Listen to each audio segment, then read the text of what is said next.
Waiting period అంటే ఏముంటుందంటే మనం పాలసీ తీసుకోగానే మనకు డే 1 నుంచి కవరేజ్ రాదు. అంటే ఇప్పుడైతే జనరల్గా 30 రోజులు అనేది కంపల్సరీ పెట్టారు ఇప్పుడు.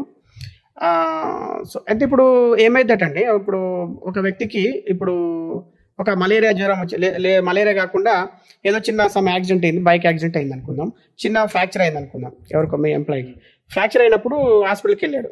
డాక్టర్ ఏమంటే సర్జరీ చేయాలి అన్నాడు. సర్జరీ ఎప్పుడు చేయాలంటే అంటే అర్జెంటా సార్ అంటే లేదండి నెల 2 నెలలు ఎప్పుడంటే మీ వీళ్ళు ఎప్పుడు వస్తే అప్పుడు సర్జరీ చేస్తా అంటాడు. అప్పుడు అతను తెలివిగా ఏం చేస్తాడంటే అప్పుడు తీసుకుంటాడు హెల్త్ ఇన్సూరెన్స్.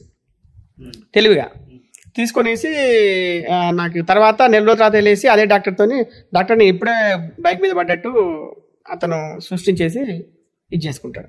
సో అందుకని ఏంటంటే ఇటువంటి అంటే మన దాంట్లో ఏంటంటే హెల్త్ ఇన్సూరెన్స్లో ఫ్రాడ్ చేసే వాళ్ళు 10% ఉంటారు.